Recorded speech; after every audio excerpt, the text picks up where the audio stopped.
எதிர்வரும் 3/8/2025 ஞாயிற்றுக்கிழமை சங்கத்தமிழ் இலக்கிய பூங்காவின் 7ஆம் ஆண்டு விழா இடம்பெற இருப்பது சென்னையிலே. அது குறித்து தகவல்களோடு இணைந்து கொள்கின்றார் செந்தமிழ் தேனி தக்கோலம் என் ஜெல்லாதன் ஐயா அவர்கள். வணக்கம் ஐயா.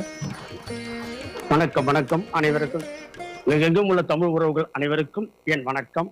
தக்கோலம் என் ஜலநாதன் உத்திரமேரூர். சொல்லுங்கள் ஐயா. ஆமாம், அதாவது எதிர்வரும் 3/8/2025 ஞாயிற்றுக்கிழமை பிற்பகல் 2 மணிக்கு அமுதா மெட்ரிக் பள்ளி அரங்கத்திலே சங்கத்தமிழ் இலக்கிய பூங்காவினுடைய 7வது ஆண்டு விழா சிறப்பாக இடம்பெற இருப்பதாக அறிவிக்கப்பட்டுள்ளது. அது குறித்து சொல்லுங்களேன். அதாவது இந்த விழா உலகத் தமிழர் ஒன்றியம் நடத்தும் செந்தமிழ் விழா என்று குறிப்பிட்டாலும் என்றென்றும் மனசில் நிற்கும் விழா, 7ஆம் ஆண்டு விழா இது என்று குறிப்பிடலாம். பொதுவாக இந்த விழா சென்னை முகப்பேர் மேற்கு பேருந்து நிலையம் அருகில் உள்ள அமுதா மெட்ரிக் மேல்நிலை பள்ளி வளாக அரங்கில், இன்னும் குறிப்பிட்டு சொல்ல வேண்டும் என்றால் அந்த பள்ளியில் 2வது மாடியில் உள்ள அரங்கில் இந்த விழா நடைபெற உள்ளது. பிற்பகல் 2 மணி அளவில் தொடங்க இருக்கிறது. இந்த விழாவில் கலந்து கொள்ள பல அயலக நாட்டிலிருந்து வருகை புரிய உள்ளனர், வாழ்த்துரை வழங்கவும் உள்ளனர். மேலும் இந்த விழாவில் சிறப்பாக பல நிகழ்ச்சிகள் நடைபெற உள்ளது. குறிப்பாக சொல்லப்போனால் அங்கு நேரடி கவிதை போட்டி ஒன்று நடைபெற உள்ளது. அங்கு கலந்து கொள்பவர்களுக்கு அந்த அன்றைக்கு பிற்பகல் 2:30 மணி அளவில் இந்த விழா, அதாவது நேரடி கவிதை போட்டி நடைபெற உள்ளது மற்றும் வாழ்த்துரை வழங்குதல்.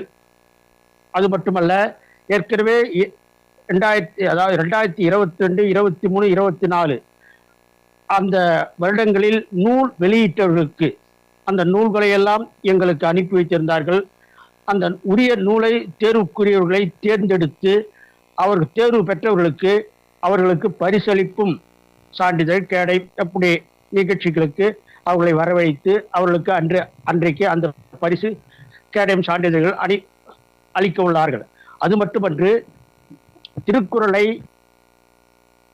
பிள்ளைகளாக இருந்தால் அறத்துப்பால் பொருட்பால் சற்று வயது இருக்கிற, அதாவது இந்த அந்த உரிய வயதை தாண்டியவர்கள், பிள்ளைகள் இல்லாத நடுத்தர வயதினர்கள், அவர்கள் திருக்குறளை 3 பாலும் அறத்துப்பால் பொருட்பால் இன்பத்துப்பால் இந்த 3 பால்களையும் பதிவு செய்தவர்களுக்கு சான்றிதழ் வழங்கப்படுகிறது. அது மட்டுமன்று, இந்த நூல்கள் வெளியீடு அவர்களுக்கு சான்றிதழ் கேடயம் அளிக்கப்படுகிறது.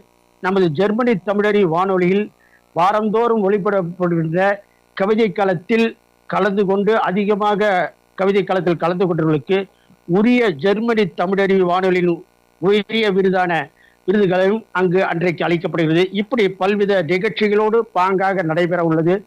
உலகெங்கும் உள்ள தமிழ உறவுகள் மட்டுமல்ல, இதை கேட்கின்ற அதாவது பிறதொரு வாயிலாக அழிகின்ற அனைவரும் அந்த நிகழ்ச்சிக்கு வருகை புரிந்து வாழ்த்துரை வழங்க வேண்டுமாய் உங்கள் அனைவரையும் அன்புடன் வேண்டி கேட்டுக்கொள்கிறேன். சொல்லுங்களே. இந்த வேளையிலே உலக தமிழர் ஒன்றியம் நடத்துகின்ற பன்னாட்டு செந்தமிழ் விழாவிலே பல நாடுகளில் இருந்து தமிழ் சங்கங்கள் அமைப்புகள் கலந்து கொள்வதாக அறிவிக்கப்பட்டுள்ளது. அந்த வகையிலே தென் கரோலினா தமிழ்ச்சங்கம் அமெரிக்கா, அங்கூர்வாட் தமிழ்ச்சங்கம் கம்போடியா, உலக தமிழராட்சி மன்றம் பிரான்ஸ், ஈப்போ முத்தமிழ் பாவலர் மன்றம் மலேசியா இணைந்து வழங்குகின்ற சங்கத்தமிழ் இலக்கிய பூங்காவினுடைய 7ஆம் ஆண்டு விழா சிறப்பாக 3/8/2025 ஞாயிற்றுக்கிழமை பிற்பகல் 2 மணிக்கு அமுதா மெட்ரிக் பள்ளியிலே அந்த அரங்கத்திலே இடம்பெற இருப்பதாக அறிவிக்கப்பட்டுள்ளது. நீங்களும் விரிவாக சொல்லி இருக்கின்றீர்கள். அந்த வகையிலே இன்னும் பல தகவல்கள் இருக்கின்றன. 2022, 23, 24 ஆகிய ஆண்டுகளிலே வெளிவந்த சிறந்த நூல்களுக்கான பரிசு பெற்றவர்களுக்கு கேடயம் மற்றும் சிறப்பு சான்றிதழ், மற்றவர்களுக்கு பாராட்டு சான்றிதழ் வழங்குதல் என்றும் அங்கே அறிவிக்கப்பட்டுள்ளது. அந்த வகையிலே 7 நூல்கள் வெளியிடப்பட உள்ளதாக தெரிகிறது. பாவலர் பத்ரிசியா பாப்புராயர் எழுதிய கவின்மிகு கம்போடியா வண்ண அச்சிலே பதிப்பான அந்த நூல், கவித்தென்றல் கலைவாணி எழுதிய திருக்குறள் தேனுரை, கவிஞர் கொற்றவை குமரன் எழுதிய வாயினால் சுட்டவடை, நீங்கிமொரு பாரதி மற்றும் அச்சம் என்பது மடமேட ஆகிய முகங்கள் 6 கவிதை தொகுப்பு நூல்கள், நீலகண்ட தமிழன் ஐயா எழுதிய தலைப்பு என்னும் இன்னும் வைக்கவில்லை என்ற தலைப்பிலே அவருடைய நூலும் வெளியாக இருக்கிறது. அடுத்து நூல்வழி பதிப்பகம் இதுவரை வெளியிட்ட நூல்களின் ஆசிரியர்களை சிறப்பித்தல். இலக்கிய செம்மல் வெங்கட் நடராஜன் அஞ்சல் தலை வெளியீடு. வாழ்த்துறை வழங்க காத்திருக்கின்றார்கள் டாக்டர் ஸ்ரீபிரியா சேஷாத்ரி சங்கத்தமிழ் அயலக பொறுப்பு, முனைவர் MK ராஜ்குமார் சட்ட ஆலோசகர், கவிஞர் சீரா விஜயா நூல்வயல் பதிப்பகம், நல்லாசிரியர் K கற்பகம் அம்மா அவர்கள் இசைப்பூங்கா, கவிஞர் இரா சந்திரசேகரன் கவிதை போட்டி, தக்கோலம் என் ஜல்லாதன் ஐயா அவர்கள் பதிவாளர், கலாபாரதி கிரிஜா ராஜசேகர் பாடுவோர் பாடலாம், திருக்குறள் தொண்டர் சிவகாமி அம்மா அவர்கள் ஸ்டெப் டிவி மற்றும் செயற்குழு நிலைக்குழு உறுப்பினர்கள், நூல் போட்டியிலே வெற்றி பெற்றவர்கள் பல நூல் ஆசிரியர்களும் இணைந்து கொள்கின்றார்கள். அடுத்து பல தகவல்களும் இங்கே தந்திருக்கின்றார்கள். அதாவது 22, 23, 24 ஆண்டுகளில் வெளிவந்த சிறந்த நூலுக்கான பரிசு பெறும் நூலாசிரியர்கள் என்றும் ஒரு பதிவை தந்திருக்கின்றார்கள். நிறைய அதில் பலர் இணைந்து கொள்ள இருக்கின்றார்கள்.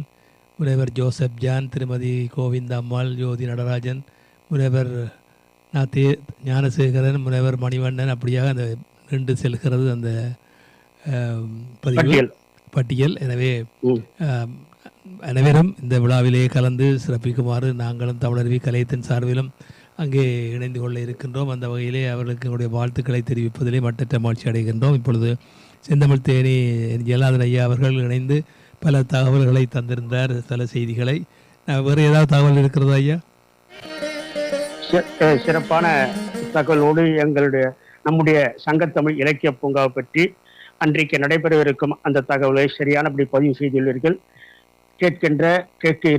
பிரிதொரு வாயிலாக கேட்பவர்கள் அனைவரும் இந்நிகழ்ச்சியில் கலந்து கொண்டு சிறப்பிக்குமாறும், மேலும் நமது தமிழறி வானொலி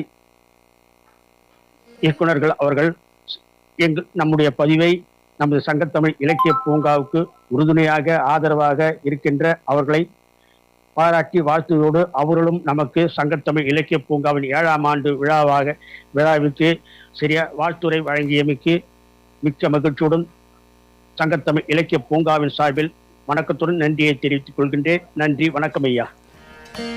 சிறப்பு. 7வது ஆண்டு சங்கத்தமிழ் இலக்கிய பூங்காவுடைய 7வது ஆண்டு சிறப்புடன் நடந்தேற எல்லாம் வெல்ல எல்லோருக்கும் பொதுவான இறைவனை வேண்டிக் கொள்கின்றோம். எல்லோருக்கும் வாழ்த்துக்கள். தமிழருவி கலையத்தின் சார்பிலே முடிந்தால் நாங்கள் நேரலையிலே இணைந்து அந்த நிகழ்ச்சிகளை எல்லோருக்குமாக அறியத்தர இருக்கின்றோம். பார்ப்போம். நன்றி ஐயா. பார்ப்போம். மிக்க மகிழ்ச்சி. நல்லது ஒரு தகவல் சொன்னீர்கள். நன்றி, வணக்கம். தக்கோலம் என் ஜலநாதன், உத்திரமேல். நன்றி ஐயா. நன்றி ஐயா. நேயர்கள் கேட்டுக்கொண்டிருப்பது காலை கதம்பம் பசுவை கதம்ப நிகழ்ச்சி. இது தமிழருவி வானொலி. எதிர்வரும் 3ஆம் தேதி சென்னையிலே சங்கத்தமிழ் இலக்கிய பூங்காவினுடைய 7வது ஆண்டு விழா சிறப்பாக இடம்பெற இருக்கிறது. அந்த விழாவிலே கலந்து கொண்டு அனைவரும் பயன்பெற வேண்டும் என்று நாங்களும் வேண்டிக் கொள்கின்றோம். வாழ்த்துக்களையும் தெரிவித்துக் கொள்கின்றோம்.